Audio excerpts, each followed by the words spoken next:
Então, boa tarde a todos. Eu me chamo Marcos Paulo, sejam bem-vindos ao primeiro Nexus Game 2020, que tem tema Jogos Online e Analógicos em Diferentes Cenários. Este encontro é uma realização do Instituto Nexus de Educação, Cultura, Esporte e Lazer. Então, hoje à tarde nós teremos um minicurso Jogos do Mundo em Contexto de Aprendizagem. Os palestrantes eles vão ter em torno aí de 100 minutos para discorrer, para estar conosco. Então, apresentando os nossos expositores hoje, a gente tem o Oswaldir Viegas, professor licenciado em Filosofia pela Faculdade FFCL, eu acredito, Universidade Federal de SM, deve ser Santa Maria, formação científica, no IPAS do Paraná, 1986, graduado em Teologia e idealizador da Oficina do Aprendiz. Muito legal. Professor Cláudio Salsen Malman, possui grau de bacharel, licenciatura em formação em Psicologia pela Universidade Federal de Santa Catarina, é mestre em Psicologia com ênfase em processos de aprendizagem, cognição humana e jogos, é gerente na Oficina do Aprendiz desde 2008. E o professor Nicolas Lindner, possui grau de bacharel na formação em Psicologia pela Universidade Federal de Santa Catarina, é especialista em processos de aprendizagem e gestão da inovação. Atua como assessor em pesquisa e desenvolvimento da Oficina do Aprendiz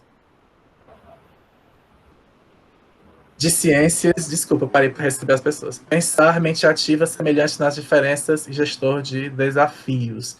Então, tá aí com vocês.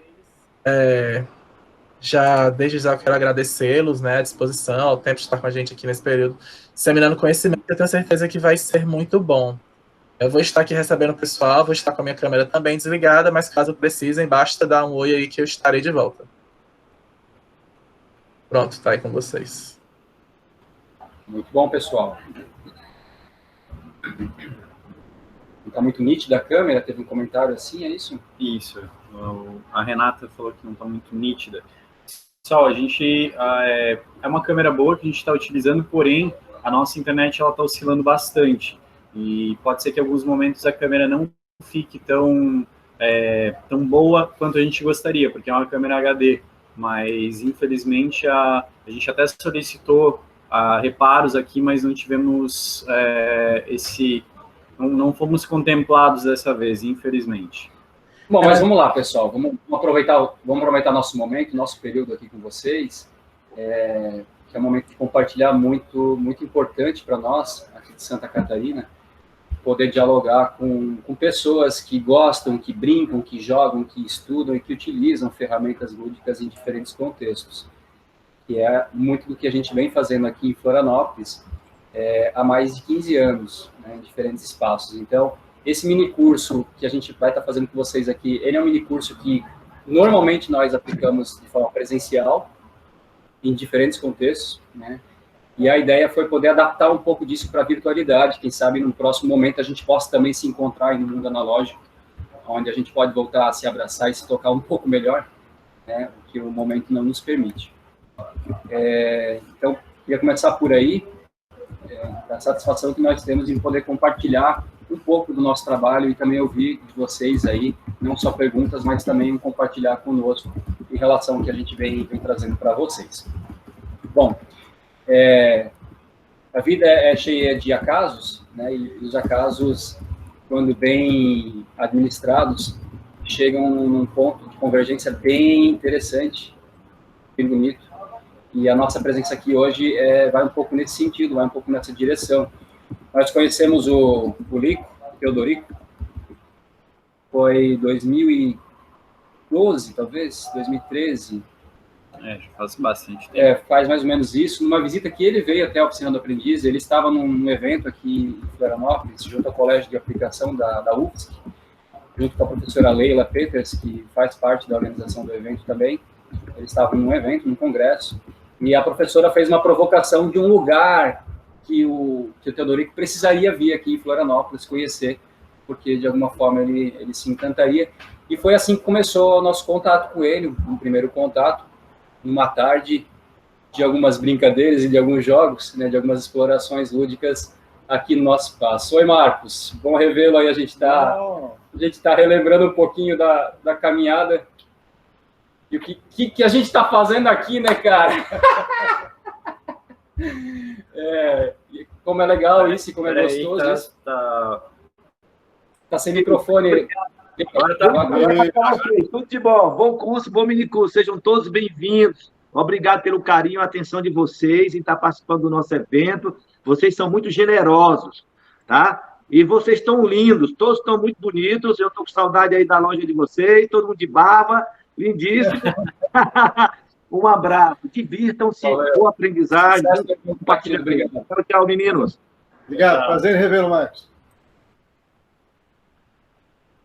Então, teve isso, assim, e isso demonstra, assim, mostra, assim, por parte do Lico e também da nossa parte, assim, como quem trabalha com jogos, quem pesquisa isso, é um grupo que se encanta pelo trabalho do outro, procura entender o que o outro está fazendo, né, o que o outro vem fazendo, e como pode melhorar a sua prática também. Então, o Congresso, ele, para mim, assim, ele representa muito bem essa caminhada de trocas que existem, né, no nosso caso, há 6, 7 anos, e vários de vocês imaginam que é mais tempo, outros talvez menos tempo, isso no contexto de Brasil, né, propriamente. A gente teve alguns outros encontros com o Teodorico em feiras e brinquedos, tivemos algumas conversas pontuais, ainda não tivemos a oportunidade de conhecer o Nexus, nem o laboratório, nem o Museu do Brinquedo, aí em Fortaleza.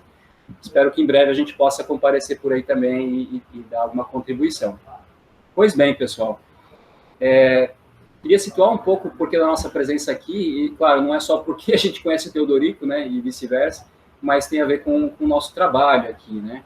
Então, a Oficina do Aprendiz é um espaço que fica aqui no Campeche, no sul da ilha de Florianópolis, e a gente costuma entender ele como um espaço, talvez como uma incubadora de projetos lúdicos, um espaço onde muita gente vem e vai, muita gente passa por aqui, desde de clientes que querem comprar um produto, porque é uma loja física também, até pessoas que pensam o assunto, ou pesquisam a ludicidade, e a gente sempre ficou num papel assim de poder processar melhor essas demandas sociais que surgem e transformar isso de alguma forma em uma ferramenta lúdica, né? Num brinquedo, num jogo, num equipamento, num material, num produto que possa ser utilizado, né, em diferentes contextos.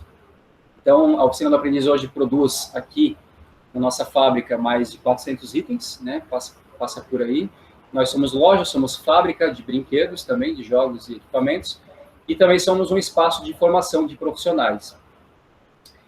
E bem, a gente escolheu esse tema, Jogos no Mundo em Contexto de Aprendizagem, porque foi talvez diria assim, que foi a porta de entrada nossa, né, em termos de pesquisa, em termos de estudo, de dedicação, quanto ao fenômeno lúdico.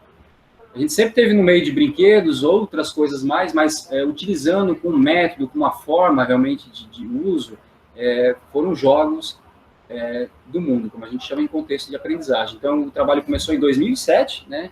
Já são aí 13 anos, no trabalho com o colégio de aplicação lá na UFSC, utilizando jogos de tabuleiro para desenvolver diferentes competências, diferentes habilidades com um público de crianças.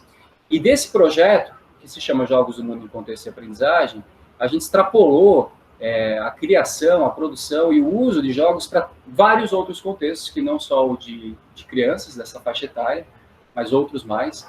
E é um pouco disso que a gente quer compartilhar com vocês aqui hoje, inclusive tendo algum momento de jogo, algum momento também para a gente poder explorar alguma ferramenta das que a gente produz por aqui.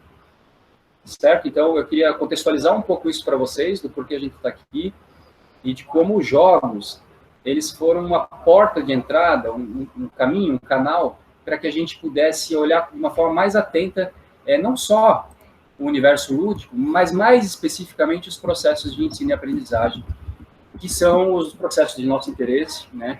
E tem a ver com a nossa formação também. Eu sou Nicolas, então eu sou psicólogo, e sempre me interessei muito por processos de ensino e aprendizagem, acreditando que a educação tradicional já não contempla mais as necessidades que nós temos aí, né, dos nossos aprendizes. E a pandemia chegou aí para escancarar isso ainda mais, né, de como nós temos limitações ainda nos nossos processos de ensino, mas, ao mesmo tempo, como existem possibilidades, oportunidades de potencializar isso. Os jogos, claro, são ferramentas essenciais para esse processo, e é disso que a gente vai falar com vocês, então. Vou parar de falar um pouquinho para deixar os colegas também fazerem uma introdução, e aí a gente continua a conversa.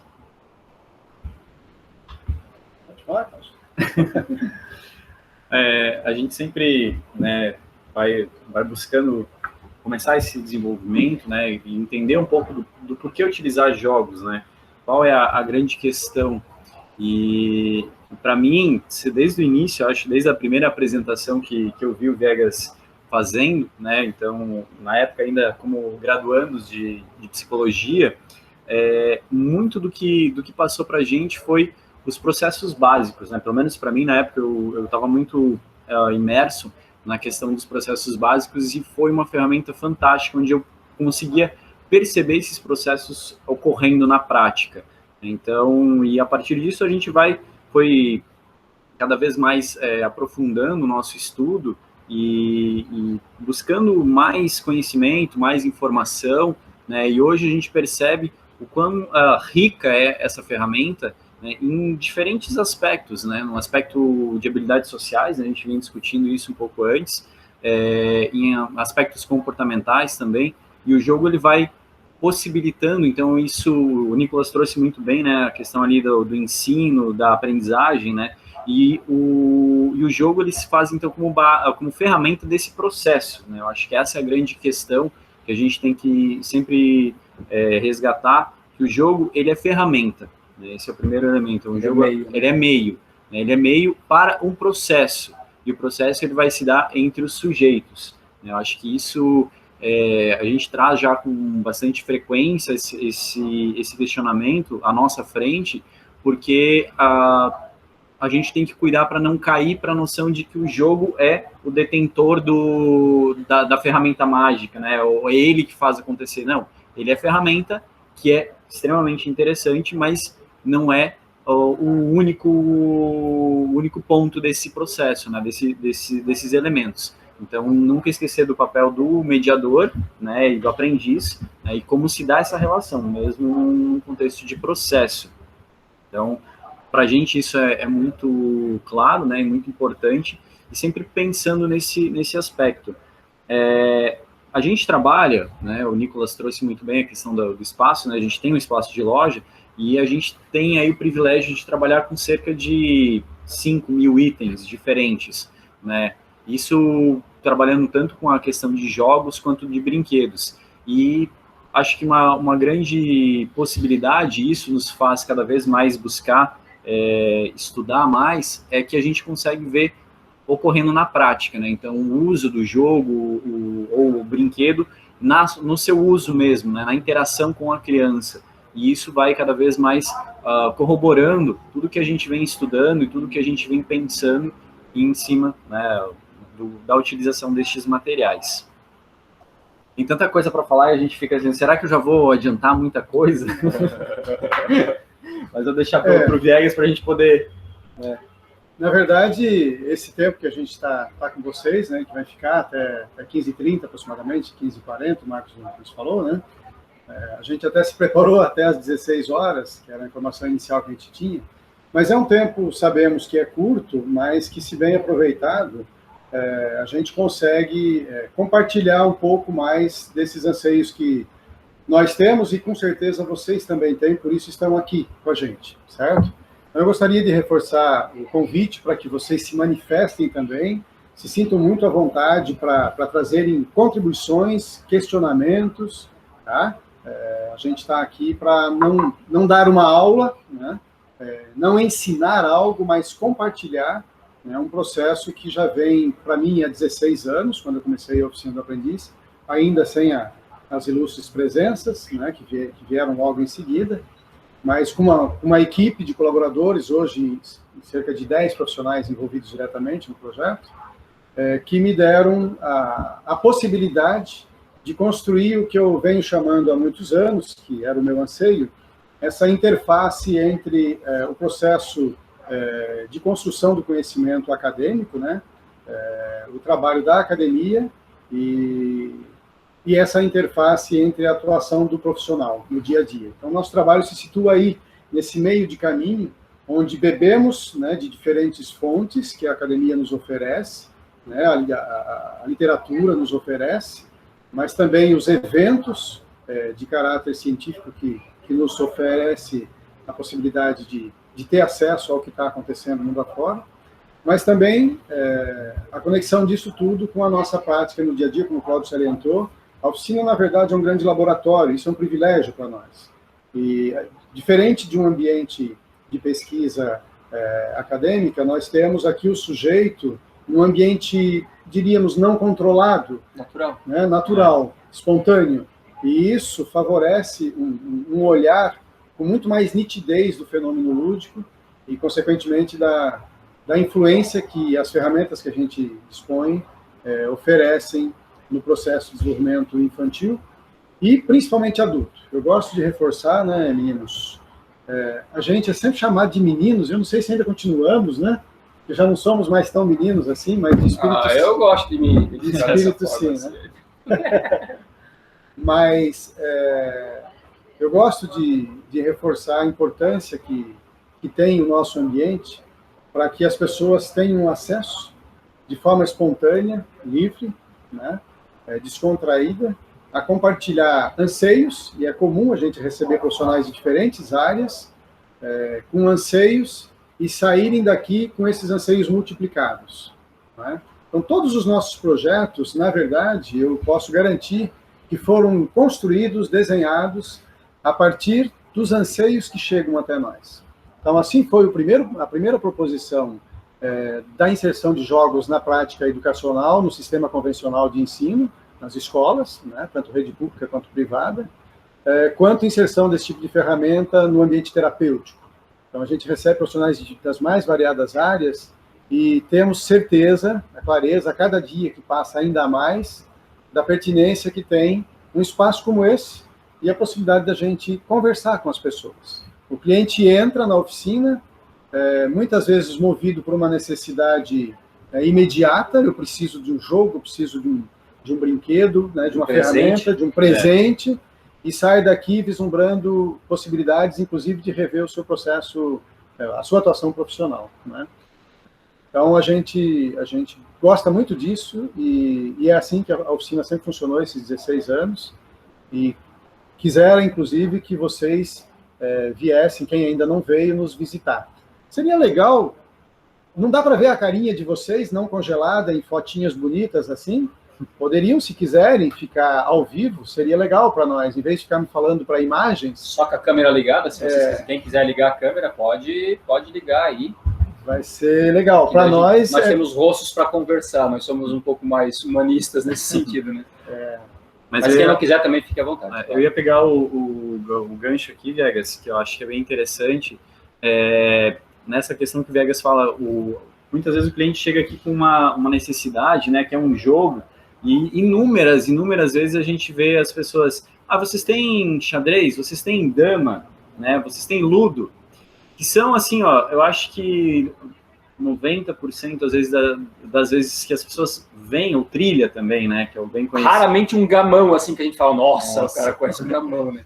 Porque a nossa cultura, né, e aí começando com esses elementos, né, a cultura brasileira, ela se fundamentou muito nesses jogos, né, e aí também por uma questão de indústria, né, a indústria brasileira, ela deu foco nesses jogos como sendo os básicos, né, o xadrez, a dama, são os mais conhecidos, e aí é interessante isso porque o Viegas, ele traz essa provocação, e é onde a gente consegue aí demonstrar a possibilidade de olhar para a história, né, para a história e perceber que nós temos inúmeros jogos, tanto hoje, né, se a gente pegar hoje, jogos que são cunhados em diferentes períodos históricos, em diferentes povoações, né, a gente pega o Sené, egípcio, Jarmo, que é mongol, a gente vai pegar aí... Mancala, que é africano, e o Ioté mesmo, a gente pega o Brandubi, o Tablut, ou o próprio Go. O Go, isso, que são o Viking, né, o Brandubi e o Tablut, o Go, que é chinês, japonês, nessa interface, né, então é interessante, onde a gente pode apresentar, e hoje, com os modernos board games, né, a gente pode ver, então a gente consegue ampliar essa visão. Eu acho que isso é bem interessante para o nosso público, né? Apesar de ser algo tão antigo quanto os jogos, né? Que eles vêm já de um aspecto cultural que é ligado, na verdade, ao desenvolvimento do ensino e da aprendizagem na humanidade, né? Se a gente pegar Mancala, né? Ele era um instrumento de ensino e aprendizagem, né? E às vezes a gente até denota muito antes, ou próximo à noção da escrita ainda. Então, como é interessante a gente pensar que, apesar de nós termos exemplares fantásticos de jogos, o aspecto que ele não é conhecido ainda, né? São ferramentas que ainda demandam muito esforço, né, para que a gente possa apresentar isso para uma sociedade que se diz tão conectada e com tanta informação. É curioso isso. É engraçado também, né, Cláudio, continuando nesse sentido, o quanto que a gente tem que também se esforçar para retomar o jogo ao papel central que ele ocupou historicamente, que é de ensino e aprendizagem, né? Hoje o jogo, a presença do jogo na sociedade de uma forma massificada, que é na sociedade multitelas, ele aparece com muita frequência em contexto de passar o tempo, né, de entretenimento, de lazer, de recreação, e tudo bem, acho que é um momento apropriado para isso, com certeza, mas como na sua história ele aparece exatamente no processo de ensino e aprendizagem, como foi se descolando desse contexto, né, com o passar do tempo e com a evolução, né, do processo educacional. Professores. Pois não, Marcos? Desculpa, né, se eu disser que a gente podia atrapalhar, agora eu fiquei com uma coisa na cabeça. Fica à vontade. Eu quero falar sobre o que vocês estão falando, dessas coisas do jogo, descolar um pouco do ensino e aprendizagem, né? A gente de manhã estava discutindo em das apresentações de trabalho essa preocupação que hoje todo mundo tem do jogo ser lúdico demais ou ser lúdico de menos, e que agora na pandemia isso ficou muito... todo mundo quis trabalhar os lúdicos para ensinar alguma coisa porque era mais fácil, era mais divertido. Como é que vocês veem isso nessa conotação de que será que o jogo ele realmente tem que ensinar alguma coisa ou não tem? Muito boa pergunta. Muito boa Perfeito, pergunta. Essa é uma crítica que nós fazemos às diferentes nomenclaturas que se dão aos jogos. Então, existem jogos educativos, jogos pedagógicos, jogos terapêuticos, jogos recreacionais. Um monte de gente embute uma série de classificações ou qualidades àquilo que é chamado de jogo. Jogo não tem qualidade própria, certo? Um jogo é um pedaço de madeira, aqui no caso, alguns pedaços de madeira, com algumas sementes. Essa é a Tchuca, é um jogo derivado da Mancala, depois a gente vai explorar um pouco melhor. Então, mas é muito comum as pessoas atribuírem uma qualidade ao jogo, até muitas vezes como uma forma de puxar a sardinha para o seu lado, sabe? Não, esse jogo é terapêutico, ou seja, ele só funciona em contexto terapêutico. Mas, cara, isso não é uma propriedade do jogo, isso é uma propriedade da mediação que eu faço, com o uso que eu faço desse objeto na interação com uma outra pessoa. Essa interação que eu construo por meio desse objeto pode ter um objetivo terapêutico, ok. Ou pode ter um objetivo educacional, ok. Mas, por si só, o jogo não tem uma propriedade terapêutica, por si só, o jogo não tem uma propriedade educativa, certo? Na verdade... Bom, o exemplo de usar um jogo, eu estou em família, brincando, jogando carteado, jogando uma canastra, rindo, me divertindo, poder perguntar, é um jogo educativo? Cara, pode ser que no meio dessa interação, do que a gente está construindo, de fato, esteja rolando um processo de ensino e aprendizagem, pode ser, mas vai depender da mediação, não depende propriamente da matéria física, da propriedade daquela matéria física. Então, eu acho importante descolar algumas qualidades até cognitivas, que não tem como um objeto que é um objeto inerte, né, não tem vida própria, você atribui essa qualidade a ele. Isso é inviável. O que você pode fazer no meio de um processo de interação, você trazer algumas propriedades. Então, isso faz toda a diferença. Por quê? Porque, então, não basta você pegar e entregar um jogo para o seu aluno e dizer, olha, esse jogo aqui é educativo, joga ele aqui meia horinha, que você vai estar com a memória assim, muito boa, porque é um jogo que trabalha com memória. É assim que muita gente trabalha com jogos, né? Como se só a prática com o jogo ali fosse suficiente para desenvolver uma competência de memória, por exemplo. Talvez até seja, se a pessoa tem uma capacidade de se automediar, certo? Tudo bem, tem pessoas que têm essa habilidade, né, essa habilidade de aprendizado, e podem automediar o seu processo. Mas, de um modo geral, a gente entende que seja lá qual objetivo você tiver com a ferramenta, ela passa por mediação. É a mediação que escancara o objetivo que você tem à disposição e é a interação que constrói o caminho para chegar até esse objetivo. Então, eu não sei se responde a tua pergunta, mas a gente vê muito claramente dessa forma, assim, e completando só, que eu acho que é uma coisa muito importante também, vocês, estou imaginando que muitos de vocês são da educação física, então, para muitos de vocês é comum a prática e o estudo do jogo, né? A educação física é uma área de conhecimento que ela nada no meio de jogos, né? E tem vários usos diferentes com o jogo, desde o uso para alto desempenho até o recreacional e aí por diante. Mas os jogos, e a história dos jogos nos conta isso, eles não pertencem exclusivo ao educador físico, certo? Enquanto objeto de estudo. E também não pertence exclusivo à pedagogia, ao processo educacional. Tem gente da matemática, gente da física, gente da filosofia, sei lá, gente da lógica, gente da psicologia. Então, é um fenômeno, o jogar e o brincar é um fenômeno que por si só é multidisciplinar. É transversal a uma série de práticas e a uma série de conhecimentos. Então, na nossa visão, ele não pode ser exclusivo, ou ele não pode ser qualificado como apenas um deles, sabe? Seria você diminuir o grande potencial que existe no uso de jogos. Queria complementar um pouquinho a tua fala, Nico. O seguinte aspecto, o Marcos trouxe essa questão do... se ele é mais divertido, ele é menos educacional, ou... Isso é bem... quando a gente está falando em criação de jogos, vem muito essa questão, quanto mais divertido eu tenho, ele é menos educacional. Né? Quanto mais educacional, ele é menos divertido. Então, você tem que chegar no meio termo disso. Pegando isso que o Nicolas falou, de novo, qual é o teu objetivo com o uso do jogo?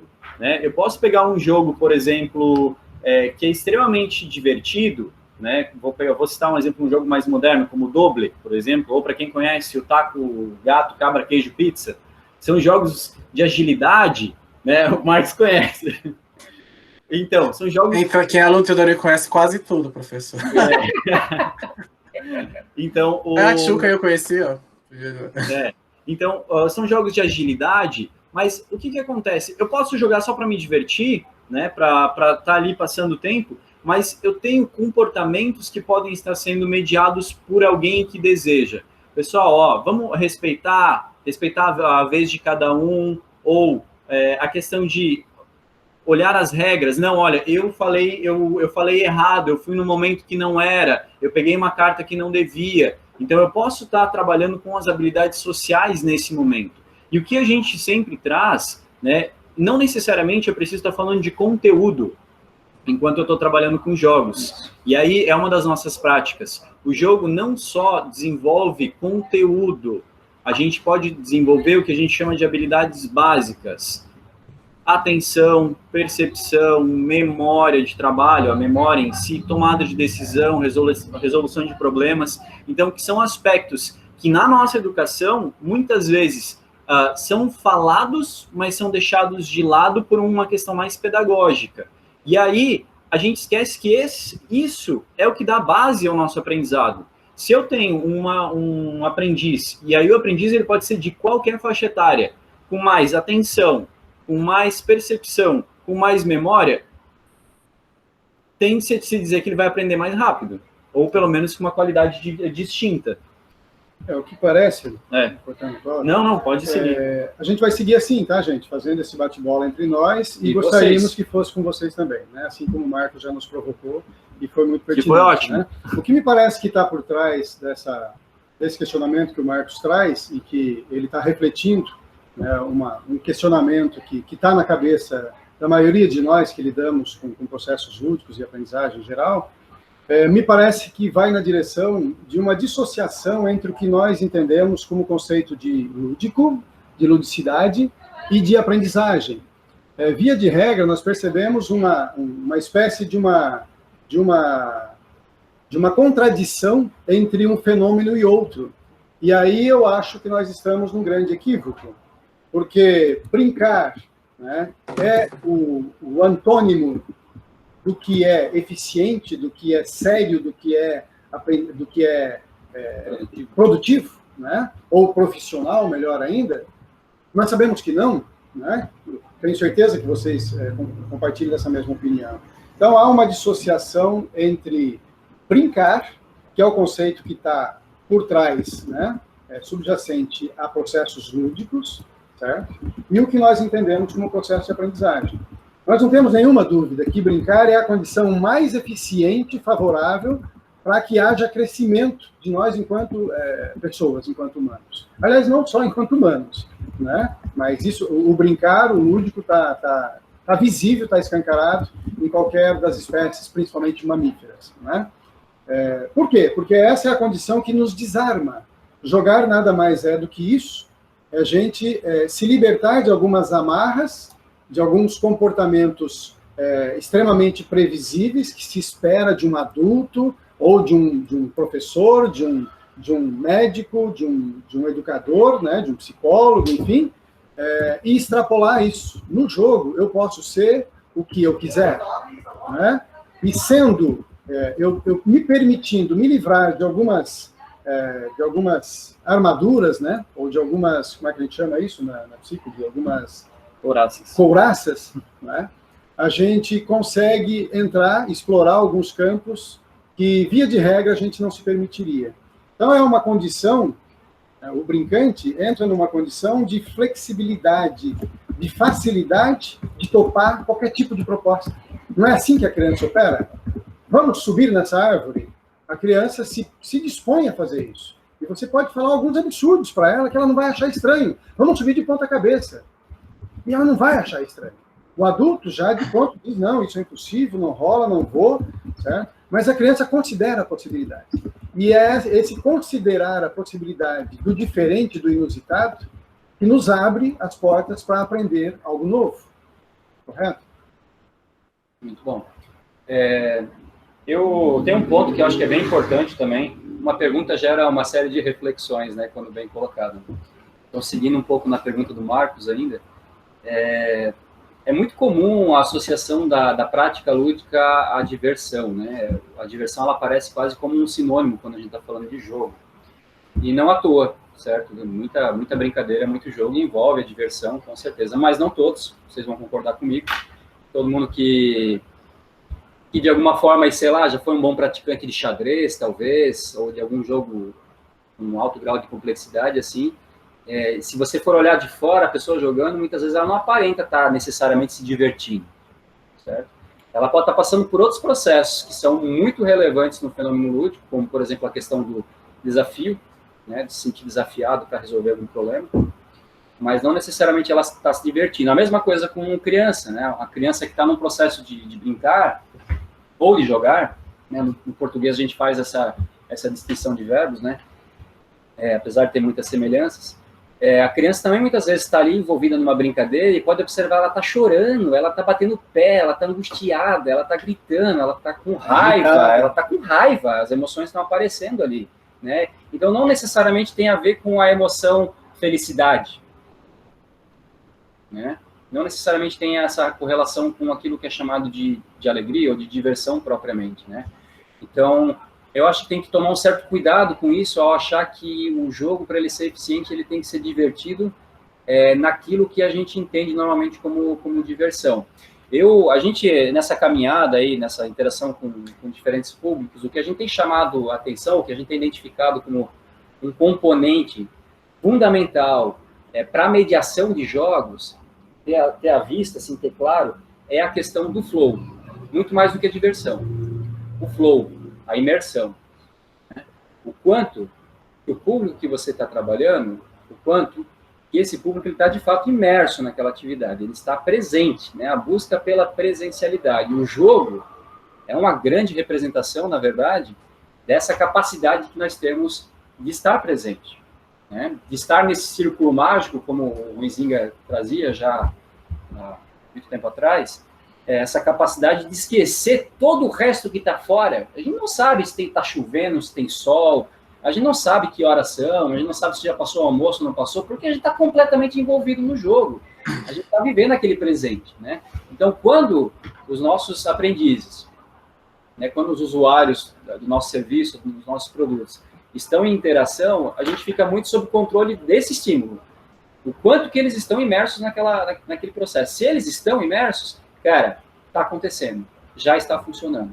independente deles estarem pulando, não, se divertindo, rindo ou chorando, né, ou brigando com o colega ou não, né, isso são processos que aparecem, porque trazem emoções.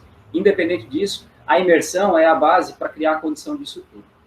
Então, a gente vai um pouco mais nessa direção, sabe? Fala, Marcos.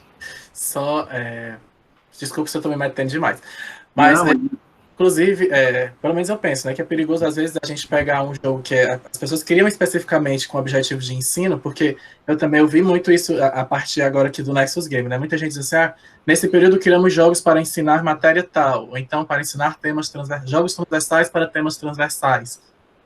E aí a gente às vezes foca demais nisso e a gente esquece do jogar por jogar, o que também é ruim.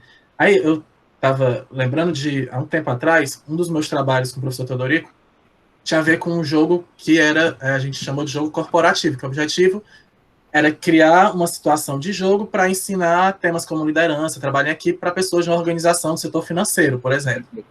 Que a gente queria trazer essa conexão, né? Quando as pessoas nos procuraram, as pessoas da empresa, a ideia deles era bem assim, tipo assim, não, a gente só quer que eles façam uma coisa diferente para treiná-los. Quando a gente propôs a história do jogo com o lúdico, eles acharam super estranho, porque para eles era assim, como fazer isso? A psicóloga meio que aceitou, mas a gente depois viu que se conectou muito bem, né? Mas que a gente podia usar o mesmo jogo que a gente ensinou vários outros temas só para a galera jogar e brincar. E aí, dependendo de como foi mediado, né? Isso que você falou para mim foi bem assim, direcionado para isso, assim, me fez realmente entender. Você não tinha pensado dessa forma. Muito bom. Esse exemplo que você trouxe do jogo corporativo, né? Então vamos usar esse exemplo. Nós também trabalhamos aqui com jogos. Por muito tempo na literatura aparece como jogos empresariais, né? Se for pesquisar aí na administração, na educação física, na psico também tem muita coisa de jogos empresariais. Mas olha que interessante, o jogo não é corporativo, é o que eu estava falando antes. Ele não é corporativo. O uso que você fez dele, com um objetivo claro, um objetivo de ensino claro, fez com que ele se tornasse, naquele contexto, um jogo corporativo.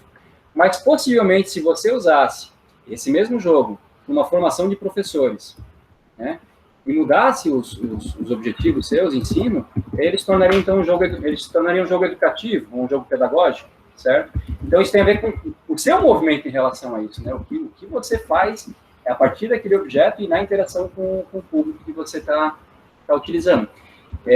Muitos dos jogos, um exemplo nessa área corporativa, né? Muitos dos jogos que a gente usou em um público, mas que a gente gostava de jogar entre nós, um exemplo, né? Depois, com o tempo, a gente conseguiu fazer uma série de adaptações e é usado, por exemplo, no Banco do Brasil em processos seletivos, lá em Brasília, no Rio de Janeiro, São Paulo, em outros lugares do Brasil. Então, o pessoal tem pessoas que estão usando jogos em processo seletivo. Mas o jogo não foi criado com esse propósito, certo? O jogo, quando ele foi criado lá, sei lá, vou dar um exemplo, Bagachal, que é um jogo nepalês. O jogo foi criado lá no Nepal, há 2.000 anos atrás, 1.500 anos atrás, não tinha um objetivo corporativo. Não tinha, certo? Mas, conforme o discurso, a narrativa que você traz, os objetivos que você traz, até uma certa gamificação do próprio jogo, certo?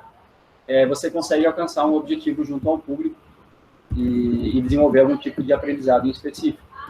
Então, por esse caminho assim que a gente tem trilhado mesmo. Eu me lembro muito bem, pegando carona nos jogos corporativos, né? Quando a gente recebeu a primeira demanda do Banco do Brasil, era para um processo seletivo de alto escalão do banco. E a primeira solicitação que vem, normalmente, diz respeito a jogos para trabalhar esse processo, jogo para trabalhar aquele outro processo.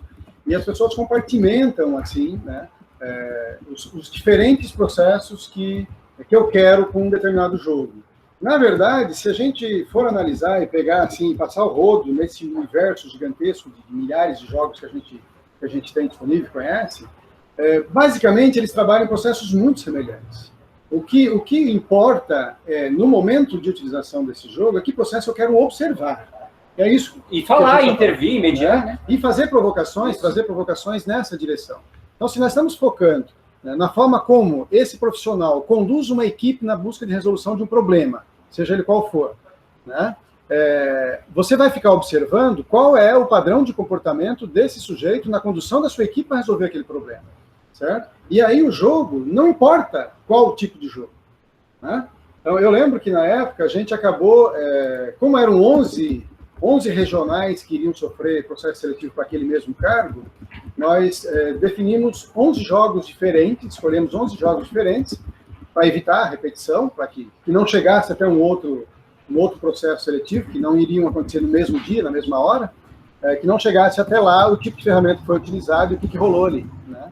Mas foram 11 jogos que permitiam e permitem inferir diferentes processos, certo?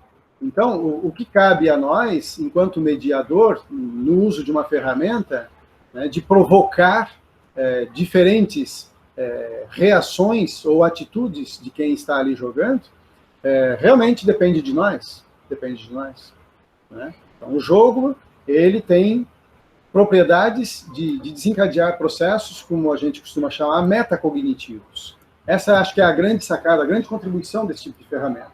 Nós trabalhamos num nível que é subjacente àquilo que os nossos níveis de consciência operam. Então, eu preciso de atenção para resolver determinado problema, ou para facilitar a aquisição da aprendizagem de uma língua estrangeira, por exemplo. Eu vi que uma colega trouxe um questionamento dessa natureza, né, Cláudio?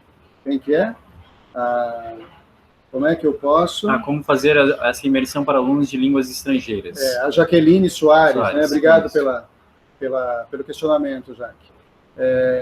Então, como gerar esse processo imersivo em alunos que estão se apropriando de uma língua estrangeira?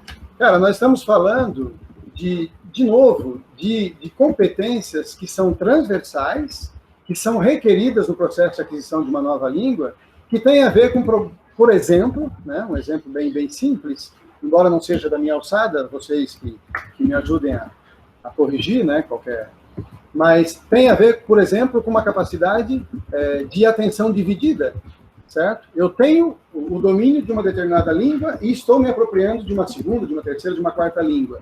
Eu preciso desenvolver essa capacidade de operar com a atenção dividida sem que isso concorra contra o meu processo de aprendizagem, certo? E nós temos uma infinidade de jogos, Jaqueline, que trabalham exatamente com esse tipo de processo, tá? O que precisaria no uso da ferramenta, a gente conseguir observar em que momento exato esse tipo de atenção é requerido naquela situação de jogo. Isso para nós é bastante tranquilo, e eu tenho certeza que para você, na medida em que você inserir jogo na tua prática diferenciado, eu imagino que você já deva fazer isso, né? Senão provavelmente você não estaria com a gente, ou tem interesse nisso, excelente. Tá? A gente pode continuar essa conversa, os colegas que estão aí compartilhando também esse momento, com certeza vão trazer contribuições nessa direção. A escolha de uma ferramenta, mas mais do que isso, o exercício de olhar sobre essa ferramenta, no momento em que ela acontece, para isso a gente precisa de simular uma situação de jogo, para poder pensar para você exatamente o instante em que isso acontece. É muito legal de observar. Isso vale para a atenção dividida, mas vale para a atenção sustentada e vale para outros tantos processos cognitivos que o jogo contempla, né? Por aí? Muito bom, eu acho que sim. É engraçado, assim, quando a gente está com os professores, na formação de professores, uma coisa que a gente traz junto com eles, assim, é um pouco desses processos básicos, né? Então, como é frequente no dia a dia do professor, ele pedir a atenção dos seus alunos, né? Presta atenção aqui. A gente até brinca, né? Quantas vezes por segundo você pede a atenção dos seus alunos em sala de aula? Quantas vezes a gente ouviu, presta atenção, né? Enquanto no período de educação, né? Eu sempre gosto de fazer, né? Eu pergunto para todo mundo, quantas vezes a gente ouviu? Agora, me definam a atenção. O que é atenção? Né? Para o professor, o que é atenção para você? O que é atenção? E aí, para os alunos, o que é atenção? Né? Ficar quieto, calar a boca. De um modo geral, em contexto de sala de aula, a gente está falando de ensino formal, prestar atenção significa o sujeito ficar paradinho, quieto, voltado para frente, e é isso, olhando para o professor. Ele pode estar com a cabeça lá na lua, pensando um milhão de coisas, mas o professor está voltado na direção do professor, então ele está prestando atenção, né? Então, o que a gente faz, assim, no trabalho com os professores então vamos num jogo, vamos pegar um jogo aqui, vamos jogar ele. Então, vendo esse processo que está acontecendo aqui, isso é atenção. A gente não está falando sobre o processo, a gente está experimentando ele na prática, a gente está vendo o processo atencional acontecer. E ele variar também, como a atenção varia. E o mesmo convite, a gente faz o mesmo tipo de convite para os professores usarem em sala de aula, porque você está exigindo do seu aluno atenção, mas o que é atenção para esse sujeito? O que ele entende como atenção? Ele já desenvolveu competência atencional? Ele sabe manter uma atenção por mais de meia hora? Por mais de uma hora? Ele consegue fazer isso? Bom, vamos experimentar isso, vamos explorar essas competências e vamos desenvolvê-las num outro nível. Né? A grande questão são todos esses elementos, memória, atenção, o próprio planejamento que a gente faz são construtos. Né? Dentro da psicologia, a gente entende eles como construtos. São ideações, que é difícil a gente... É palpável, né? E aí a gente vem falando assim, da mesma forma, como se a gente pegar um jogo, a gente pode ficar 1h30 aqui falando sobre o jogo. E mesmo assim a gente não vai abarcar toda a complexidade do jogo, porque o jogo, ele existe no momento em que ele é jogado. Falar sobre o jogo é você relatar sobre algo. Agora, a experiência de jogar, ela é muito maior do que o relato. Assim como a experiência de você estar utilizando, né, as suas habilidades cognitivas, né, ali você vê essa correlação acontecendo. Isso. Né? Vamos pro jogo? Você quer ir? Sabe que a gente já está 45 minutos falando? Mas tem tanta coisa para falar, eu queria falar, que coisa, não é jogo isso, né? Não é jogo ficar falando. Deixa só para não deixar a pergunta da colega em aberta, a gente vai jogar. Que é qual é o nome da colega? Jaqueline. Jaqueline, da língua estrangeira, que eu acho que é muito pertinente a pergunta. Ela agradeceu a resposta. Já. Eu acho que é fundamental primeiro ter domínio sobre a ferramenta. Certo? Muita gente se arrisca a utilizar um jogo sem ter domínio dele. Isso é um complicador, porque você vai estar ensinando outras pessoas a usar aquele jogo. Então, se você não tem domínio, você vai ter dificuldade de ensinar e muito mais dificuldade ainda de mediar aquele processo. Então, o domínio é necessário. E o domínio é importante também para que você possa fazer possíveis ajustes no jogo, modificações. Nada está pronto, tudo está por vir, certo? Tudo está por vir. Os jogos também são assim. Essa versão aqui da Chuca, que é o que a gente vai jogar? Podemos jogar também. Essa versão aqui, ele naturalmente, esse jogo, ele é jogado no chão. Então, ele não é assim. Ele é um tamanho menor. Aqui a gente fez uma transformação na estrutura do jogo, uma modificação estrutural no jogo. Se me permite, só um parênteses, a gente vai jogar assim, né? Não só esse, mas tem mais alguns que a gente reservou. Mas esse processo de adequação da apresentação do jogo enquanto ferramenta é muito importante. Isso abre um leque de possibilidades de inserção do jogo enquanto ferramenta em diferentes contextos que ocorrem em aprendizagem. Essa versão, nesse tamanho e nesse formato circular, a gente chegou a ela, sentimos a necessidade para trabalhar com o público idoso, por exemplo, ou com baixa visão, ou com cegos, certo? Aliás, tem muitos jogos que já estão prontos para serem utilizados com uma deficiência visual. E as pessoas não se dão conta. Esse jogo é para cego. Não, esse jogo ele serve para qualquer um. Mas ele tem características na apresentação dele que está pronta para um deficiente visual jogar. Estou trazendo isso porque, para nós que somos apaixonados por jogos, o recurso de agigantar jogos, a Marta que me confirme, estou vendo que a Marta Giardini está aí. Oi, Marta, tudo bem contigo? A Marta da Mitra, que legal estar com a gente. A Marta é uma parceirona nossa desde o começo lá, há 16 anos atrás. Ela já tinha uma longa história, uma longa trajetória de vínculo com o mundo dos jogos. A Marta está aí para dizer para nós o quanto o agigantar os jogos, o tornar eles praticáveis de forma que envolva movimento, expressão corporal também, além desse movimento mental, é fundamental no processo de construção da aprendizagem. Eu gosto de reforçar, foi uma frase que eu sempre usei para justificar o agigantamento dos jogos, tem a ver com a criança aprende com todos os órgãos dos sentidos.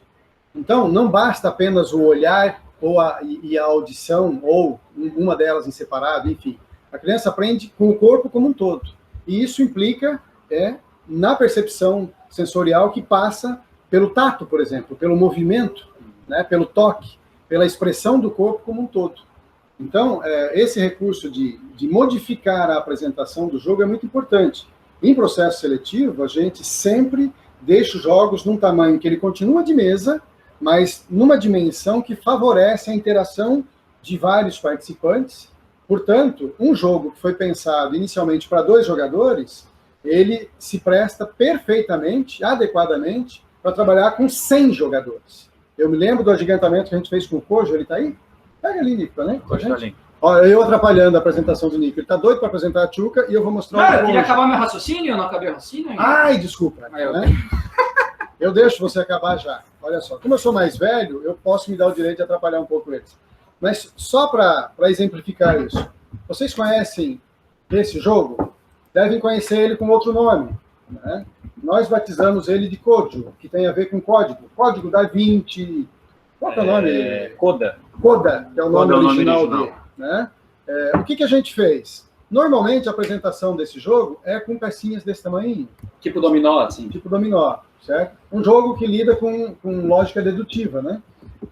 O que a gente fez foi deixar eles numa dimensão que nos permitiu, eu lembro que a primeira vez que eu testei ele nesse tamanho, me permitiu jogar com 170 profissionais, gestores financeiros de universidades. Foi aí em São Paulo.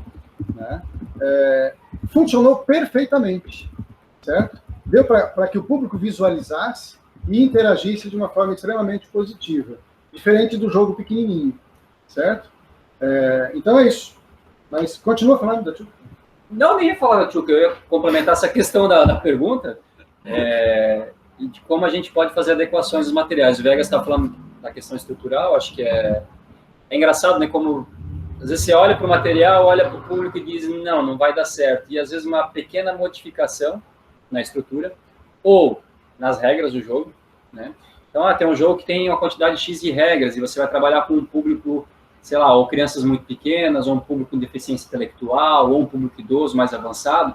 Então, você pode tranquilamente retirar algumas poucas regras ali e adequar aquele jogo àquele público, certo? Uma outra adequação, e aí, finalmente chegando à resposta à pergunta, né? Uma outra adequação muito comum, e aí eu penso nisso muito na aula de língua estrangeira, ensino de língua estrangeira, é a adequação da narrativa. Você pode inventar uma narrativa para o jogo, você pode criar uma história que envolva aquele jogo e essa história fazer parte da sua aula, certo? Então você pode... A gente está trabalhando com um jogo que é japonês, que é do ano 1960, que joga assim, assim, assim, assado. Beleza, você criou uma outra história que tem a ver com o conteúdo que você quer passar. Então você pode trazer o conteúdo não necessariamente no jogo, mas a narrativa que você está trazendo no momento que você trabalha o jogo. Essa é uma forma de não ficar um negócio muito forçado, sabe? Às vezes um jogo que não tem graça e também não ensina, não cumpre nenhuma função e nem a outra. A narrativa aparece muito bem nesse sentido. E é uma forma de fazer uma adequação, né? E de fazer encaixar no processo de ensino que você está trabalhando. Quer jogar? Bora? Vamos lá. É isso? A Marta Pessoal, deu um oizinho como pra gente. Oi, Marta. Eu falei contigo agora há pouco, eu não sabia que ela não estava conectada. Sabe? Ela não estava conseguindo responder. Ah, tá bom, legal. Pessoal, fiquem bem à vontade, tá? Se quiserem trazer questionamentos, contribuições, críticas, manda bala, nós estamos aqui para isso. Né? A ideia é a gente também trazer algum tipo de jogo que quer usar. Vamos começar com a Tchuca, né, Juca? Tá? Começar com a Tchuca, então, depois a gente... Não sei se todos já tiveram a oportunidade de conhecer a Tchuca. O pessoal conhece já a Tchuca aí? O Marcos Flor conhece? Quem quiser ir falando para nós. A Marta eu não vou nem perguntar se ela conhece. A Marta conhece. Não. É Ricardo, desculpa, Rodrigo. É R? Aí eu... Rafael. Faltou Rafael. Beleza. Legal. O Rafael falou que não conhece.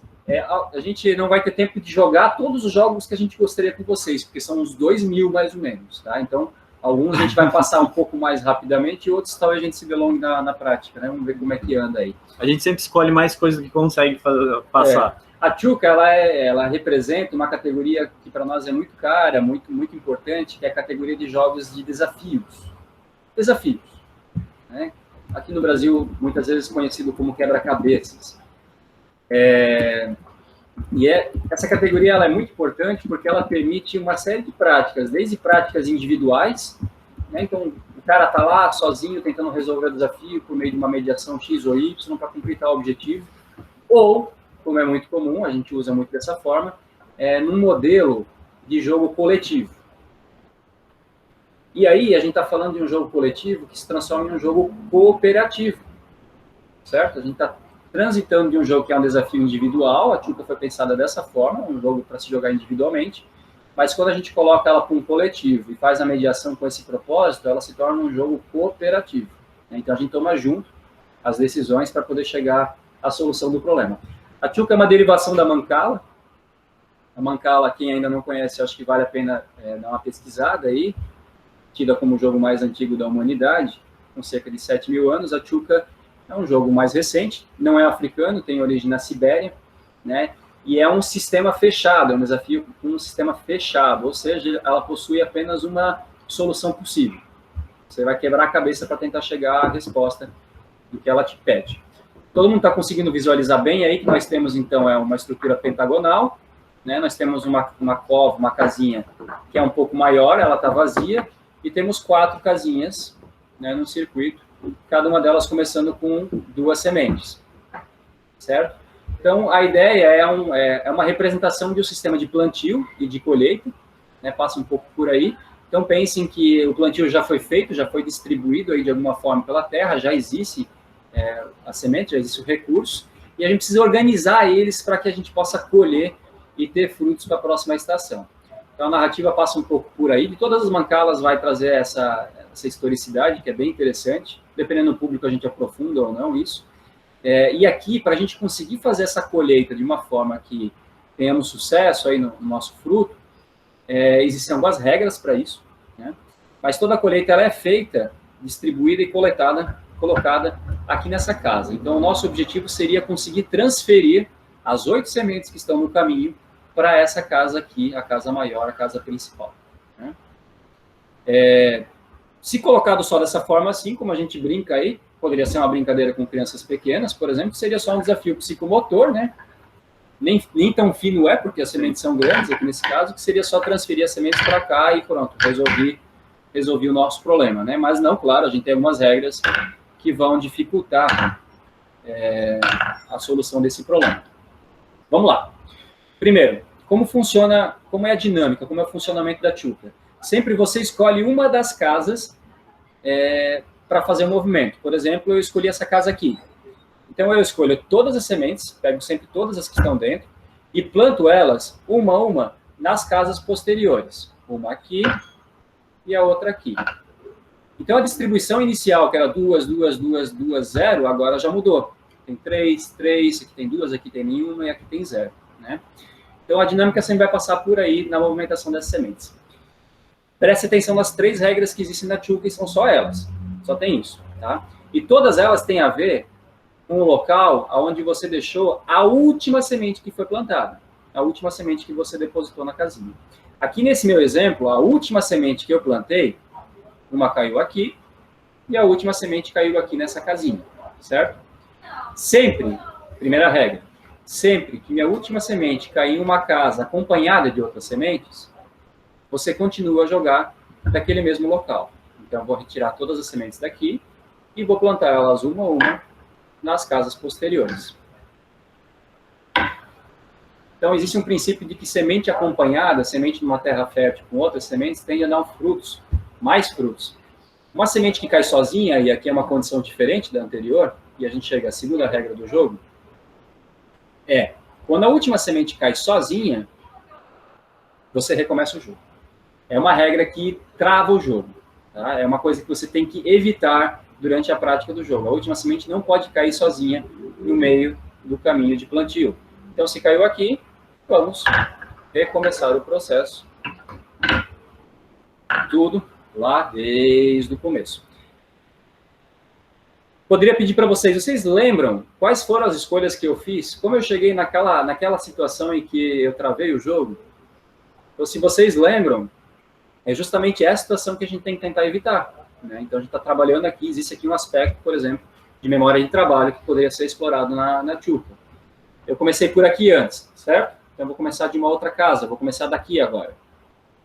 1, 2, caiu acompanhado, eu continuo dessa casa. 1, 2, 3. A última semente caiu em uma casa sozinha. Não pode. Lá vou eu recomeçar a Tchuca novamente. Será que tem solução, gente? Eu tinha falado para vocês de 3 regras, eu comentei 2 até agora, eu vou dar a terceira regra, que é a regra que nos liberta desse sistema, que nos possibilita resolver ele, que é o seguinte: toda vez que a última semente que vocês plantarem, caírem aqui na casa principal, e nesse caso pode cair uma sozinha, que já é o nosso armazém de alimentos, Ou pode cair acompanhado também. ou pode cair acompanhada, tanto faz. Toda vez que a última semente cair aqui nessa casa, você pode escolher da onde você vai continuar. Então aqui é o momento de tomada de decisão no jogo. Da onde você poderia continuar? E aí começa o processo de análise e antecipação de consequências no jogo, certo? Se eu continuo daqui, tem 3. 1, 2, 3. Cai acompanhada, fica com 3. O que será que vai acontecer? Se eu continuo daqui, 2. 1, 2. Vai cair sozinha. Ela não pode cair sozinha, então essa aqui não parece ser uma boa escolha. Se eu começo daqui, 1, 2, vão ficar 4 aqui ao todo. 1, 2, 3, 4. Vai cair uma aqui. Vai ter uma que vai ter ficado da passada anterior. Então, percebe como existe esse processo que é muito interessante na Mancala, que é um espaço físico, material, que te puxa uma abstração. O tempo todo está te puxando uma abstração, está te puxando uma forma, né, de você antecipar alguma coisa, de você memorizar algo que aconteceu. Algo do futuro imediato, ou algo de um passado imediato também. Ela está brincando o tempo todo com isso. Eu vou continuar daqui para vocês verem como é a fluidez da Tchuca, que eu acho que vale a pena. O Rafa perguntou, seria então um jogo analógico, um sistema procedural? Ou ele perguntou, tô falando besteira. Seria, na verdade, nessa ideia mesmo, Rafa. Ele é um jogo, uma ideia analógica, mas onde você tem uma sequência, né? A gente classifica, né? Traz uma característica de um jogo sequencial. Eu tenho sequências de movimentos que eu preciso acertar para conseguir fazer o jogo ir para frente. Nessa ideia, sim, é quase como um processo, né? Eu tenho que entender o processo que eu estou fazendo e as escolhas que eu estou fazendo para chegar no meu objetivo. Com um sistema fechado. Porque vocês viram que eu fui, pô, bati e voltei, né? Eu sempre penso como uma árvore com vários galhos, né? E você tem que chegar no galho mais alto que está lá em cima no topo da árvore. Mas você não tem muita clareza ainda do topo dessa árvore, como você está fazendo para subir nela. Então, você pegou um galho aqui e, opa, não, esse aqui não deu. Então, você tem que voltar para o tronco da árvore, né? Uma cadeia de tomada de decisões. Nesse caso aqui é um sistema fechado. Existem jogos, desafios sequenciais, como o Claudio citou, como a Torre de Hanoi, por exemplo, que não é um sistema tão fechado. Ela te possibilita dar respostas diferentes e até dar voltas maiores para conseguir chegar no objetivo que você quer chegar lá no De qualquer forma, uma característica recorrente em todos esses jogos diz respeito a você instaurar procedimentos que sim, né, que se repetem, né, e descobrir qual é esse procedimento que é assertivo dentro de muitas possibilidades que te conduzem ao erro ou que te aumentam o caminho, como é o caso da Torre de Hanoi, é o grande desafio, né? Então, isso gera uma necessidade de um raciocínio lógico sequencial muito refinado, certo? Que te permite perceber, então, qual é, de fato, a sequência que eu preciso reproduzir até chegar no resultado final. Você vai, com certeza, sair fora desse caminho.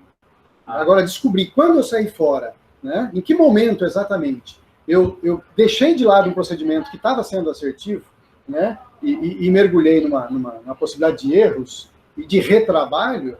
Esse é o grande barato do jogo. Exato. Aqui nós estamos falando, o Nicolas, lembra que ele citou memória de trabalho, né? Alguns confundem com memória de curto prazo, que não é necessariamente a mesma coisa, certo? Vocês podem falar melhor disso, aliás, a pesquisa de mestrado do Claudio foi nessa direção. Mas só para finalizar meu raciocínio. Isso tem a ver com a capacidade de geração de um processo de apropriação de informações, memória de curto prazo, né? Dentro de um contexto que exige informações de longo prazo, noção de quantidade, né, noção de regra, de significante, né, de uma regra que foi colocada, o que isso significa para mim em termos de ação concreta. Isso pertence ao campo da memória de longo prazo, ou seja, um sistema de registros que fazem sentido para você e que, aplicados nesse momento, te levam a uma resolução daquele problema de maneira mais assertiva. Então, do cruzamento dessas informações do curto prazo com a do longo prazo, que você tem bastante bem resolvido, alguns mais, outros menos, né? A gente consegue, então, uma resolução de problema de uma forma mais assertiva. Isso é uma memória de trabalho eficiente, né? Que os jogos trazem quase com uma conexão direta, assim, na nossa capacidade de processamento de informação e tomada de decisão assertiva. Não, eu ia comentar, o Rafa colocou aqui, então, fazendo uma analogia, né? A árvore de habilidade é a repetição. Acho que vem mais nessa questão, Rafa, que o Viegas ele até colocou agora, ou seja, análogo aos jogos procedurais, nos jogos eletrônicos, a árvore de habilidades te leva até o final. Neste caso, é a repetição. Levando isso em conta, dentro de um ambiente terapêutico, podemos ver a evolução de adaptação às regras como uma forma de avaliação. Eu acho que sim, e acho que aí tem um elemento de mediação que é bem importante, porque quando a gente fala em repetição, muitas vezes fala em tentativa e erro, né? Como um processo de aprendizagem.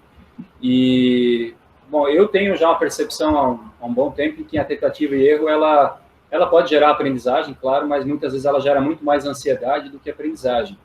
E ao passo que a tentativa e acerto, ou seja, quando a pessoa acerta aquilo que ela está buscando fazer, aquele acerto gera aprendizagem. É o acerto que gera aprendizagem, não necessariamente o erro. E o erro te faz, muitas vezes, procurar alternativas e acerto. Mas aí o papel da mediação. Que é o processamento, né? O processamento exatamente, desse porque é muito comum, não só nesse jogo, mas esse é um exemplo de jogo, né? E um exemplo de processo lúdico, mas é muito comum a pessoa tentar resolver o problema e não conseguir, tentar e errar de novo, tentar e errar de novo. E nesse esquema de árvore que a gente estava falando, Rafa, ou seja, ela subir no mesmo galho de novo, e ela voltar ao mesmo galho, e ela voltar ao mesmo galho. Por quê? Porque ela está tão imersa, né, tão envolvida naquele processo, que muitas vezes ela não tem a capacidade de autopercepção. Ela não está se auto-observando naquele caminho, sabe? E é muito engraçado isso, mas às vezes, num processo de mediação, às vezes basta um mediador estar na frente e falar, cara, tu já fez isso antes e não deu certo? Só isso. Seria um espelhamento da ação do sujeito, né? Só isso às vezes já basta para o cara ter um insight e gerar um esquema de procedimento. Ou aquela perguntinha básica. E agora? Basta. Você está vendo a pessoa mergulhada no processo, e você interrompe ele. E agora? Ele distancia, né, e volta. Né? Esse movimento, assim, é esse movimento de tornar consciente o processo que a pessoa está envolvida, que tem um grande potencial de ensino e aprendizagem. Ela jogar, ela poderia muito bem tentar, eu vou continuando enquanto eu vou falando aqui, ela poderia simplesmente tentar e chegar numa situação e dizer, isso é muito difícil, isso não é para mim, e vou-me embora, ou conseguir, nem sei como é que eu consegui. Não sei repetir isso, porque eu não processei, eu simplesmente fiz. Foi por tentativa e erro, assim, mas eu errei, mas nem sei onde é que eu errei, e um momento acertei e vi que acertei quando já tinha acertado, não foi planejado, né? Então, é muito comum isso. Então, o mediador, às vezes, aparecendo simplesmente como um papel de espelho, para que a pessoa possa se auto-observar naquele processo e identificar alguns padrões próprios, sabe? Isso é muito legal, assim, porque as pessoas elas vão identificando padrões de resolução de problemas. Nós temos formas de resolver problemas que se repetem em várias situações da nossa vida, inclusive em jogo, né? Então, a pessoa, ela mexe tudo junto e não escuta o outro falar enquanto está explicando o jogo, ou a pessoa, ela bota a mão em cima quando o outro está jogando, e aí podem começar algumas reflexões do que isso é representativo do jeito que essa pessoa resolve problemas também na vida dela, nos outros aspectos da vida dela. E aí a gente chega num elemento bem, a gente costuma dizer, né, muito dos desafios, onde a gente usa quase em dois processos, né, que é o diagnóstico e o terapêutico, né, porque no primeiro momento você vai conseguir perceber como essa pessoa está atuando, né, seja ela criança, adulto, idoso, como ela atua, né, como ela se processa nisso, como é que ela opera, né, e, inclusive mentalmente. E aí, nesse segundo elemento, você, com a mesma ferramenta, só que a partir da mediação, você consegue aí passar para o processo terapêutico, que aí é dizer, e agora, o que você pode fazer? Ou você já tomou essa decisão antes? Você consegue lembrar? O que acarretou essa decisão que você tomou? Por que você tomou essa decisão? Você analisou outras possibilidades ou não? Né? Sempre nesse papel de questionar o que a pessoa o refletir, né? Alguns chamam o ego auxiliar, né? Fazer esse papel, essa pergunta que não está intrínseca ainda no sujeito. Muito legal. Agora, sempre tendo cuidado com aquilo que o Nicolas trouxe de reforço positivo. Sim. Focar nos acertos e não tanto nos erros. É claro, chamar a atenção no sentido de tornar consciente os erros, sim, mas cuidado, porque você pode estabelecer como um padrão de mediação, né, o reforço do negativo. Olha, você está vendo que isso não dá certo, que isso vai dar merda, quer dizer, você não se dá conta, de repente, que se tornou um elemento estressor, né? Um procedimento, enquanto mediador, que automatizou. Então, a gente gosta de chamar como se atenção. fosse um juiz, assim, né? Porque e- existe esse papel bem definido em jogos. É o juiz que domina as regras do jogo e diz o que está certo e errado. Quem media cumpre esse papel também, né? Você está ensinando um jogo. E a tentação é de dizer, não faz isso. É. É muito difícil você se calar. É muito difícil. E até um momento mais sutil que pode ocorrer, né, que às vezes é quando você intervém na pessoa. Você tem certeza disso? Aí a pessoa diz, opa, eu tô errando. Eu não falei que você tá errando. Eu tô te perguntando se você tem certeza. Porque pode acabar num vício do mediador em só intervir quando a pessoa está indo para um caminho errado. Perfeitamente. Percebe? Isso é reforço negativo. Né? Então, o fato de você fazer uma pergunta pode gerar essa percepção. Então eu tô errando. E aí, não, justamente você perguntar também no momento que ela tá acertando. Que a questão não é errar ou acertar, mas ter consciência da minha ação frente ao jogo. A arte de mediar, resumindo, é isso. É tornar consciente os processos do sujeito, do aprendiz. Basicamente é isso. Então, cabe a nós não ficar ensinando. Ó, faz isso, faz aquilo, tá vendo isso, não sei o que e tal. Né? Com a intenção de ajudar o sujeito. Na verdade, você está atrapalhando. Então, eu diria que dos grandes requisitos do bom mediador está na capacidade de dar um passo para trás e deixar o aprendiz ir na frente. Né? E chamar, né, a atenção dele naquele momento em que você percebe que vai ser uma contribuição para que ele, para que ele se dê conta do que ele está conquistando, ou do que ele já conquistou. Exatamente. E aí, sem nenhum grau de perversidade, mas sendo bem sincero, deixando, inclusive, em alguns momentos, a pessoa sofrer com o jogo. Exatamente. Né? Porque se você tira o sofrimento dela, você tira o grau da conquista, né? O sabor da conquista. E se você faz pela pessoa, ou seja, dá a resposta a ela, não, mexe aquela peça lá, ou movimenta aqui e tal, você está tirando o processo da pessoa. Todo o processo que ela conquistou para conseguir chegar a uma ideia, para conseguir chegar numa estratégia, é tirado quando você dá uma sugestão do que pode ser feito, né? Quando a sugestão ela é assertiva. Você pode até dar possibilidades. Se mexer essa aqui, o que acontece? Pô, se mexer essa aqui, o que acontece? Mas se eu chegar para vocês e falar, mexe essa aqui, porque essa aqui vai fazer dar certo, eu estou encurtando um caminho de vocês e cortando um processo de aprendizado. Né? Não é meu papel fazer isso enquanto mediador, certo? Peraí. Agora você já foi. Eu ia perguntar, vocês lembram onde é que caiu a última? Droga, eu já disse. Perdeu ali. 2, 3. Percebam que aqui ficaram algumas sozinhas, mas não tem problema porque elas ficaram no caminho. A minha última semente caiu aqui. E é a casa que me dá a opção de escolha. Então, de novo, eu posso escolher de onde eu vou continuar. Tenho 3 opções de escolha. Essa casa aqui, essa e essa. Alguém tem algum palpite, gente? Casa 1, 2 e 3. Por onde eu continuo? 1, 2 ou 3? Lembrando que aqui tem 3 sementes, uma e uma. 1, 2 e 3 são os números para vocês colocarem. O que vocês acham? Número 1? O Marcos falou que é o 3. Tu já conhece o jogo, Marcos? Sai fora. Vai. O Rafa falou que é o 2. Legal. Então vamos lá, vamos experimentar, ver o que acontece. Se eu for na 2, continuo daqui, tudo certo.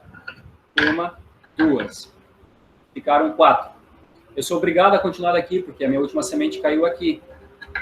1, 2, 3, 4. Minha última semente caiu aqui. Eu posso escolher da onde vou continuar. E nós estamos chegando no último galho. Tá? Estamos bem alto na árvore. Se nós caímos agora, vai ser impactante nossa derrota. A gente só tem que voltar até o final. Até o começo, quer dizer. Até o final é ótimo. Né? Então, aqui a gente chega mais uma situação de tomar decisão e que é comum, aí tem toda uma análise que pode ser feita também, como é comum as pessoas errarem nesse momento, mesmo tendo menos estímulos a serem manipulados. Né? É bem interessante, que é aquela a heurística do ponto de chegada, né? Geralmente, onde ocorrem os acidentes ou onde a gente acaba errando, quando a gente está perto do final, porque você acha que está dominado, agora eu sei, e aí os níveis de atenção vão... Agora tá fácil, agora só passar tá fácil. o rodo. Passa o rodo e leva tudo. E aí, invariavelmente, onde a gente bate o carro, onde a gente perde o jogo, onde a gente erra a escolha. Se eu começo daqui, ficam 2 aqui, eu jogo uma aqui e outra lá, certo? Vão ficar 2 aqui, 1, 2 vai cair lá. A última vai cair sozinha e a gente não vai conseguir resolver o desafio. Eu estou fazendo uma abstração já, mas antecipando apenas 2 jogadas, né? Então, daqui não. Daqui, jogo para cá, ficam 2. Você é obrigado a continuar daqui. 1, 2. Vai ficar uma sozinha aqui e a outra ali. Não vai ter muito campo para continuar. Se eu começo daqui, então vou fazer um movimento. 1, caiu na última casa, tem opção de escolha. Da onde eu posso escolher? Se eu escolho daqui, cai sozinha, não posso. Então, eu escolho daqui. 2. 1, 2. E resolvida a tchuca. Se a gente tivesse mais tempo, provavelmente a gente ia deixar vocês tentarem ir dizendo qual, vai nessa, naquela e tal, mas a gente só tem mais 10 minutos. Quantos jogos mais? E mais 8 jogos, pelo menos. Gente, ficou alguma dúvida até aqui, pessoal? Vocês querem trazer uma pergunta? Pessoal, para que senão nós vamos para outro jogo aqui, mas para ouvir vocês também sobre isso que a gente está falando, alguma outra questão.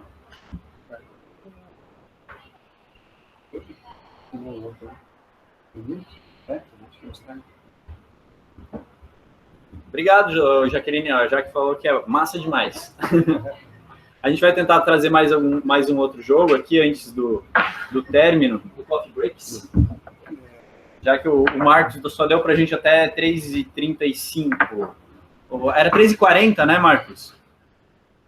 Ou 3h45, eu não lembro agora. Estou tentando jogar mais para frente para ver se a gente consegue 3h55. Tá bom. Eu acho que 3h45 tá bom, né, pessoal? Pelo menos no banheiro. Beleza, então. Ó, o Rafa disse que ficava até às 18. Beleza. Mas, vamos aí continuar. Também tô gostando. Mas aí o professor Marcos Teodoro como expulsa da mediação, aí não dá certo. Esse jogo aqui lembra alguma coisa para vocês? Vocês estão conseguindo enxergar, gente? Acho que eu vou trazer a câmera mais perto. Acho que... Como é que tá? Eu posso jogar ela aqui em cima. Pode ser? Pode ser? Pessoal, a gente vai dar uma mexidinha, então não se preocupe se tremer tudo aí. Não? Mais um pouquinho? Vai. Usasse ele, então. Estão vendo melhor? É familiar para algum de vocês esse jogo? São paralelepípedos, é o nome desse troço aqui, né? E as peças têm 2 cores, azul e vermelho, que estão representados com 2 símbolos, o símbolo do fogo e o símbolo da água, certo? O jogo original se servia de cores apenas, certo? A cor chapada, numa das laterais uma cor, na outra a outra. Ele lembra um pouco o reverse, né, Marta? E para quem conhece aí o reverse, jogos onde as peças servem para os 2 jogadores, então não é preciso separar as peças por quantidades para cada jogador, elas estão disponíveis para os praticantes do jogo, certo? E é um jogo que tem uma mecânica muito curiosa. Alguém conhece? Alguém já falou? Alguém já conhece esse jogo, pessoal? Já ouviu falar dele? Não, o Rafa falou que não. A gente fez uma versão gigante dele para usar no ambiente corporativo, bem interessante, com blocos desse tamanho, assim. O Marcos também não conhece esse, opa. Não? Legal. Quer apresentar as regras, Nico? Eu já apresentei o meu jogo, pode ficar. Eu também, eu só falei. Tá bom. Eu só falei aqui. Vamos lá. Eu gosto de que eles apresentem, porque eles lembram bem das regras, porque às vezes me dá uns chutes, assim. Mas é isso que a gente quer ver para se divertir também, né? Eu sei disso. Olha só, pessoal.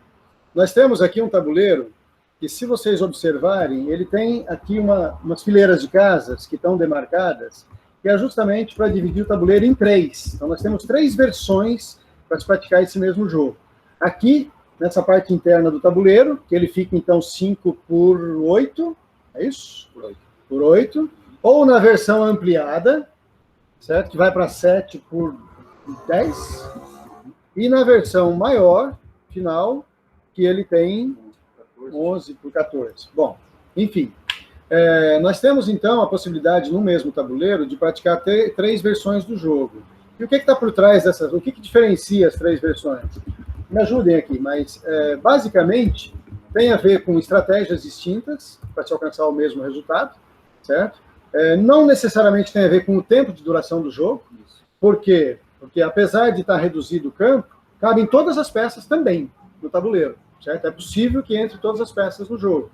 Tá? Então, basicamente, o que é legal de explorar no jogo são diferentes estratégias que são praticadas em cada versão do tabuleiro. Então, com certeza, vocês vão querer jogar nessa versão, contando com essa outra aqui, ou na versão inteira do tabuleiro. Tá bem? Perfeito. Bom, as peças, então, estão disponíveis para ambos os jogadores. Vamos praticar o jogo usando esse tabuleiro aqui, ó, incluindo o mediano, incluindo essa fileira de casas demarcadas aqui. Bem, para eu começar a jogar, eu escolho uma peça. Escolho não, pego uma peça, porque não tem escolha, são todas iguais, e coloco ela onde eu quiser no tabuleiro, tá certo? Posso colocar essa peça aqui, por exemplo. Bem, com que posição de cor? Não importa. Você escolhe. Certo? Você escolhe. Isso vai fazer diferença e vai fazer sentido para vocês que não conhecem o jogo, para quem não conhecer, na medida em que joga, obviamente. Bom, eu sou fogo, mas coloquei a peça com a marca de água para cima, certo? O próximo jogador... Quem vai jogar? Pode, Nico? Posso jogar. Para ele jogar, tá, ele precisa tombar essa peça aqui. Certo? Ele pode escolher passar a vez. Então, a qualquer momento, o jogador seguinte pode escolher passar a vez. E se ele passar a vez, a peça vai ficar em pé até o final do jogo. Tá certo? Bom, você vai jogar, Nico? Eu jogo. Vai jogar? Vocês vão se alternando, vai. Eu vou ganhar dos dois. Por exemplo, eu quero jogar... Tu é água ou é fogo? Ele é fogo. Sou fogo. Então ele é fogo.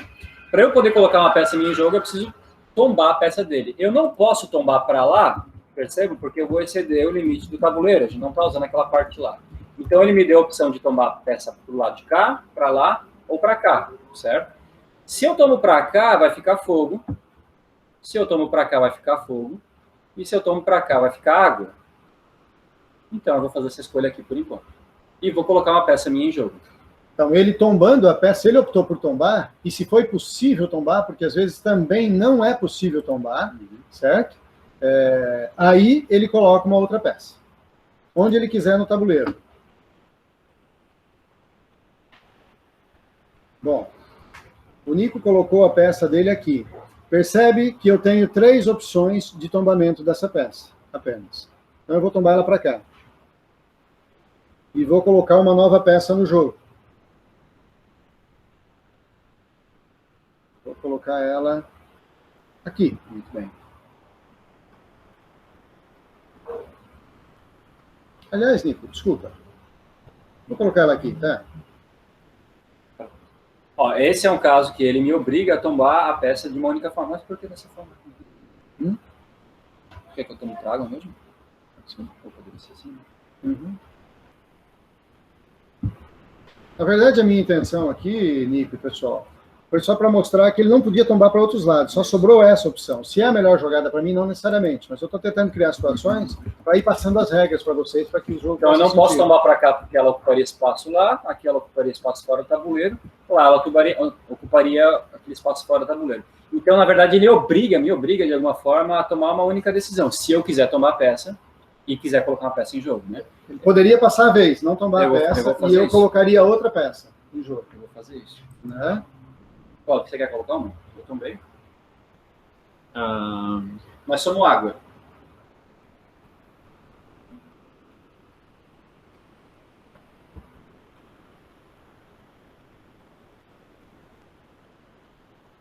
Percebe que, dependendo do giro da peça, você vai gerar e dependendo da posição possível de tombamento, obrigatoriamente um símbolo vai ficar para cima. E é importante no jogo Muito bem, o símbolo que está na face superior da peça, correto? Então, olha só. Aqui, então, nós temos o azul aqui. Tá? Eu não vou jogar, eu vou passar a vez, certo? Lembrando que o meu símbolo é fogo, tá? Então, o meu jogo não está legal aqui. Por quê? Acho que já posso ir adiantando para vocês onde a gente quer chegar com esse jogo. Nós queremos chegar numa situação tal, no final do jogo, quando acabarem as peças ou as possibilidades de colocação de peças, nós queremos chegar num resultado final onde um dos jogadores ou uma das equipes tenham mais dolmens, né? Dolmens. Dolmens, como é o nome que se dê. Tá? Ou seja, conjuntos de pelo menos 3 símbolos na parte superior da peça. Ó. 1, 2, 3. Não importa se esse aqui está mais alto. Tá? Esse aqui não está somando com esse daqui, com esse conjunto. Percebem? Diagonal não conta. Né? Aqui na diagonal não conta. Se ele tivesse assim, nós teríamos construído um dolmen, eles no caso, né, com 1, 2, 3, 4, 5 símbolos. Isso tem importância, tem relevância no jogo. Eles têm um dolmen construído com 3 símbolos da cor deles. Correto? Eu passei a vez, certo? E eles vão colocar outra peça. Então, quando você faz a escolha, né, então você coloca, né, para você poder colocar, você tem que derrubar. Se você não derruba, você passa a vez. E se não puder derrubar a peça? Também passa a vez. Também passa a vez. Ó, tem um exemplo aqui, ó. Aqui é um lugar onde a peça não poderia ser derrubada. Percebem? Ela não pode vir para cá, porque nós estamos jogando, lembra, nesse tabuleiro, até essa linha escura aqui. Então, ele não pode ser tombado para lado nenhum. Né? Então, nesse caso, quando a outra equipe, ou outro jogador, colocou uma peça onde eu não posso colocar, o que acontece? Ele não joga. Eu não jogo. Certo? Nossa, deu um branco. Então, eu vou continuar colocando aí, né? Não, vamos criar uma outra situação aqui. O Nicolas acabou de ampliar um pouquinho, né, o repertório de opções de construção de dolmens, certo? Pode ser uma estratégia interessante ir concentrando. Então, jogando, vocês vão entender melhor como é que o jogo funciona. Infelizmente, nós não temos tempo para isso, correto? Temos 15 minutos. Vamos criar um cenário só para ver como ficaria no final? Vamos. Né? Então, ele colocou aqui, eu vou tombar a peça dele lá, certo? Aliás, desculpa, eu vou tombar aqui, Isso. certo? E vou colocar a minha peça aqui. Vamos jogando rapidinho para criar. Vou colocar ali, eu vou tombar a minha. Eu vou tombar assim. E vou colocar uma azul aqui. Então o jogo progride. E como todo jogo, a sua decisão depende da decisão do outro, né? Quando você está jogando um jogo estratégico, é uma troca de desafios, né? Aqui também mas é curioso como você pode amarrar muito a jogada do outro, né? E aparece literalmente e fisicamente no jogo, né? Ó, o Vegas colocou a pedra no lugar em que eu não vou conseguir tombar ela. Não consigo para lá, não consigo para cá. Então, ele condiciona, né, a minha jogada em muito, dependendo do local que ele vai colocar a sua peça. E aí, vamos criar uma situação no final do jogo? Sim. Vamos supor que o jogo avançou, então vão ficar algumas peças em pé, outras peças vão ficar deitadas. Né, a gente foi avançando, algumas vão ficar conectadas, outras nem estão conectadas. E vamos supor que o jogo tenha terminado com algo parecido com isso aqui.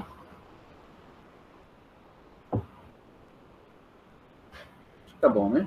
Tá bom. Então, ok, né? A gente foi avançando. Existe um certo domínio aí na estratégia. Porque qual que é a ideia? Então, agora seria contar quantos domínios nós temos. Ou seja, uma das possibilidades de ganho do jogo é o jogador que tiver mais domens. Mais quantidade de domens, independente do tamanho desse domen. Se ele tiver 3 ou mais elementos que compõem ele. Né? Agora, dependendo da situação, se houver empate, ganha quem tiver o maior domen. Exatamente. Certo? Então, o jogo vai transcorrer sempre com a estratégia que caminha na direção de construir mais domens ou mudando... Ou conectar as coisas que você... Conectando os domens e criando um domen maior. Certo? E, da mesma forma, para o jogador oponente ou para a equipe oponente, certo? Pode ser uma estratégia interessante deixar o outro ir construindo muitos domens, certo? E, num dado momento, eu começo a conectar os domens dele, eu garanto um grande, de tal forma que eu conecto os dele, tombando as peças, tá? Conecto os deles, diminuindo a quantidade de domens dele. Porque se eu conectar, né, eu gero um domen, né, tipo, se tivesse uma peça assim aqui, né, e a outra aqui, certo? Ou vamos expor assim, eu conectei o que eram 2 domens, um aqui e outro aqui, eu conectei tornando um só. Só que eu tenho que tomar cuidado que se eu construir um domen dele maior do que o meu, ele ganha. Ele ganha por quantidade de domens ou por ter o domen maior. Então eu posso gerar o domen dele maior e não ele. prejudicando ele. Se for empate, o número de domens. Se for Isso, empate. aqui, nesse caso, vamos ver como é que ficou, gente. Então, tem um aqui que é azul, esse domen aqui, tem uma... Não, tem um, dois. São dois. Tem um aqui, 2, Ele está desconectado por causa da diagonal. 3, 4 domens. E os vermelhos aqui tem um, bem grandão. Bem grande, ó. Tá tudo conectado. Então aqui é só 2, 3. Então, pela quantidade, o azul tem um domen a mais do que o vermelho, e o azul venceria o jogo. Agora faz aquela conexão que o Vegas fez ali. Ou aqui, ó. Ah, pode ser. Agora, aqui a gente conecta 2 domens e fica um só, né? Então, tem um azul, 2, 3 azuis. Vermelho tem 1, 2 e 3. Aí a gente vai para a quantidade, porque empatou na quantidade, agora a gente vai na quantidade por domen. Qual domen maior. é o maior? Esse aqui tem 1, 2, 3, 4, 5, 6, 7, 8. Esse aqui tem 1, 2, 3, 4, 5, 6, 7, 8. Muito bom. Então, os dois maiores empatam. E agora? Vamos para o segundo maior. Vamos para o segundo maior em caso de empate de domen por tamanho. Perfeito. Então, aqui, ó, vermelho, 1, 2, 3, 4, 5. E o segundo maior azul é esse, 1, 2, 3, 4. Então, vermelho ganharia essa partida, não pela quantidade de homens e nem pelo seu maior, mas pelo seu segundo maior. Né? Conseguiram pegar um pouco do jogo, gente? Esse é um jogo que daria para a gente, se fôssemos categorizar ele no grande universo do mundo dos jogos, ele seria um parente distante do Go. Né? Jogo de posicionamento de peças. Território. Certo? Jogo de território também, como é conhecido. Essa característica dessa grande família de jogos de posicionamento de peças tem propriedades muito curiosas, extremamente indicadas, sobretudo no processo de aprendizagem envolvido no ambiente terapêutico. Então, para vocês aí, nós temos uma colega que é psicopedagoga, né? Outros psicólogos, o Rafa também. Para quem lida com transtornos de aprendizagem, principalmente, essa grande categoria de jogos oferece ganhos muito significativos no processo de intervenção. Diferente de você oferecer jogos da família, por exemplo, dos de captura, que se enquadra o xadrez, poderíamos ser um exemplo, embora ele não seja necessariamente um jogo de captura, porque vocês se lembram que o xadrez não é um jogo de enfrentamento equilibrado desde o começo, certo? Nós temos uma diferenciação na posição da rainha, o que deixa o jogo com uma característica curiosa. O objetivo não é capturar peças, mas é aprisionar o rei, não é verdade? Então, nós temos jogos que implicam na retirada das peças fisicamente do tabuleiro, e isso gera impactos muito contundentes no jogador, que está num processo distinto. Negativos, negativos. Né? Então, jogos de posicionamento de peças, de território, são muito indicados para o ambiente terapêutico. Isso seria uma conversa muito longa. Mas, resumindo aí, vocês percebem como, na verdade, o jogo ele só vai somando? Você vai acrescentando coisas, você vai colocando mais coisas no jogo, e não tendo a retirada, a perda, propriamente. Né? Então, o que a gente está colocando é isso, assim, que jogos que envolvam captura de peças, ou seja, que começa com 30 peças no jogo e termina com 2, por exemplo, muitas vezes para a pessoa que está ali vendo suas peças saírem do jogo, vendo as suas alternativas de jogada diminuírem, porque começa a diminuir a sua amplitude, isso pode gerar uma frustração muito grande e dificultar o processo de ensino, né? Na contramão diferente de jogos de território, que já tem essa característica de começar com o tabuleiro vazio e você ir somando, você acrescentando coisas, sem muitas vezes saber quem vai ganhar lá no final. Exato. Porque tem criança, seguindo o exemplo do xadrez, que é o mais tradicional, tem criança que vai perder a rainha e já não vai mais querer jogar, por exemplo. Né? Então, perdeu a rainha, acabou o jogo, já não tem mais jogo. E aqui não existe isso, porque você... Ah, é? Marcos. Perfeito, gente. Então, isso que o Nicolas trouxe, só para finalizar, tem a ver com trazer os níveis de atenção para o jogador para o momento presente, não para o resultado final do jogo. Isso tem um ganho, né? Seria muito legal se o Cláudio pudesse falar da pesquisa de mestrado dele, que foi com o reverse. Lembra que eu citei, né, a semelhança desse jogo com o reverse? Né? Mas não vai rolar agora, vai ficar para um outro momento. Um outro momento, gente. Infelizmente, o Marcos pediu, preciso encerrar aqui, senão o pessoal do Congresso vai brigar comigo. Deixa eu só fazer uma última palavra aqui. Já se despedindo, então, Marcos, e encerrando a atividade, né? Então, nós somos aqui de Florianópolis. Pessoal, quem tiver a oportunidade, quando estiver por aqui, dar uma passadinha, são bem-vindos. Estamos a 2,5 km da Praia do Campeche. Então, como a gente fala, se nós não somos motivo suficiente para virem até aqui, tem muita praia bonita. Eu sei que Fortaleza também tem, né? Mas Floripa também tem. Então fica o convite aqui para conhecer um pouco da ilha. Para quem vier de avião, fica a 5 quilômetros do aeroporto, é pertinho também. É pertinho também.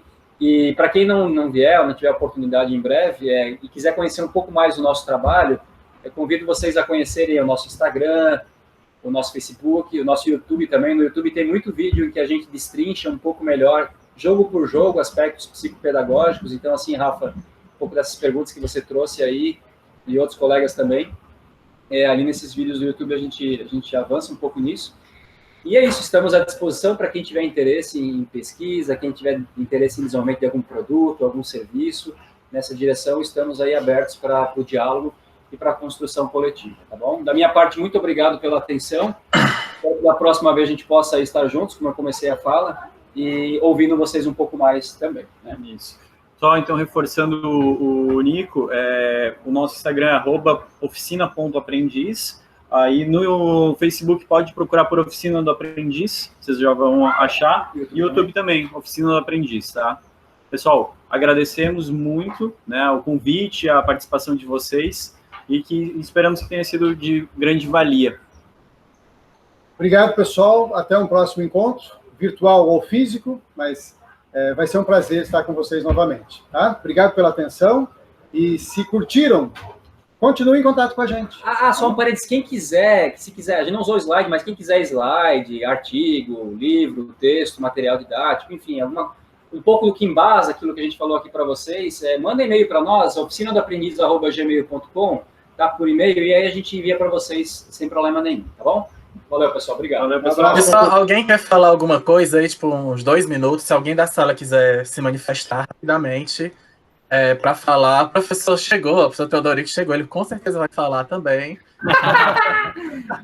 A gente gostaria muito de... Eu já ia encerrar, ele chegou bem na hora. Eu posso? Claro que você pode, professor. Olha, mas eu tenho muito, mas é gratidão, né? É mais gratidão pela participação dos meninos. É muito gratificante, né? Essa tarde está sendo incrível, né? Essa tarde está sendo maravilhosa, com pessoas lindas, pessoas singulares, com trabalhos singulares, e é isso que nos faz ser diferente.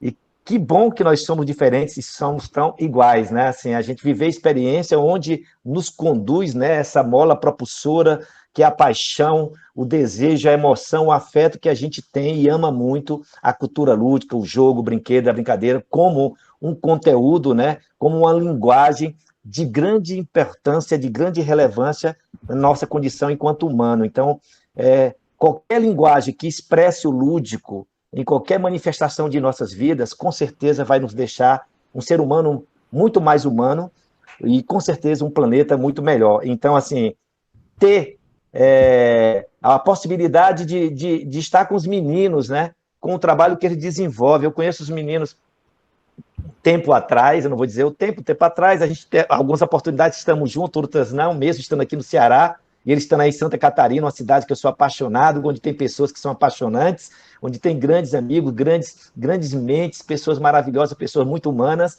Então, é muito gratificante estar abordando essa temática, uma temática que eu também sou apaixonado, porque eu pesquiso sobre jogos antigos, jogos ancestrais, jogos autóctonos, tem o Museu do Brinquedo de Fortaleza, tem um laboratório de brinquedos e jogos, tem o jogo dos meninos, desenvolvidos por eles aqui, ainda nas exposições do Museu da Infância e do Brinquedo, e eu falo com muito orgulho a origem desse jogo, tá? Da Oficina do Aprendiz, porque é bom saber que tem pessoas como eles fazendo trabalhos magnífico e fazendo uma diferença na vida das pessoas, na vida dos humanos. Então, eu espero que todos vocês que viveram essa experiência dessa sala, que seja uma experiência que fique para o resto de nossas vidas. Muito obrigado a cada um de vocês, obrigado a todos vocês, os meninos, muito obrigado por participarem conosco. O Instituto Nexo está muito feliz em ter acolhido vocês, e esse momento vai ficar registrado em nossas vidas. Então, quem não pôde participar, porque o minicurso de vocês tinha 32 inscrições, e infelizmente nem todos estavam aqui, lógico, a gente compreende a situação de todos, né? Mas o importante também é que a gente vai estar documentando tudo isso. Isso está sendo gravado, vai ser editado e depois, obviamente, compartilhado e distribuído para todas as pessoas que queiram novamente ver esse momento tão importante, tá? Tão gratificante que foi esse minicurso. Então, a cada um de vocês, muito obrigado mesmo pelo acolhimento ao meu convite, pelo acolhimento e ter compartilhado todo esse conhecimento, todo esse saber, toda essa sabedoria sobre cultura lúdica, sobre jogos do mundo, tá? Uma coisa que é apaixonante para mim, apaixonante para você, e quando eu vejo esse bilboquê aí na camisa de vocês, o meu inúmeros bilboquês que eu tenho, é fantástico, é fantástico. Vocês não tem palavra para dizer o quanto eu estou feliz em tê-los juntamente comigo, mesmo nessa janela virtual, vocês entrando em minha casa, toda bagunçada, tá, aqui no Ceará, a varanda, a parte melhor é a praia que está ali, né, que a gente vê a praia. Ano que vem, na próxima edição, nós vamos aí, não quero nem saber. Vamos, na próxima edição, eu tenho fé que já todos nós estaremos aí voando.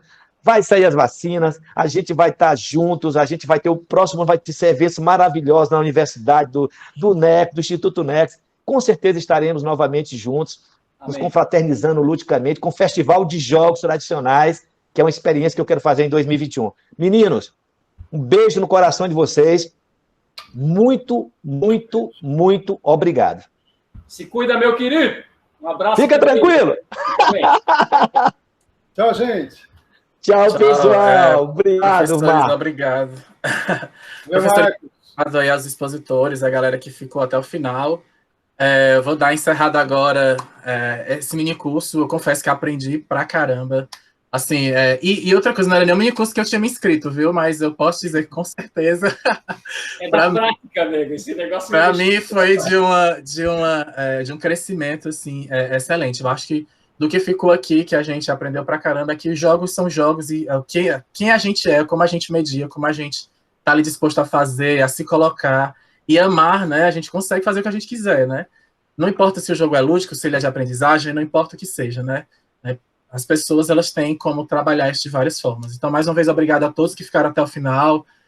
Tem aí o formulário, eu vou ficar ainda mais uns 2 minutos para quem ainda não preencheu o formulário para encher, mas já podem ir saindo das salas e ir passando para o próximo minicurso, que as salas já estão abertas. Mais uma vez, obrigado, professores. Um abraço. Obrigado. Um abraço a todos, até a próxima. Até a próxima.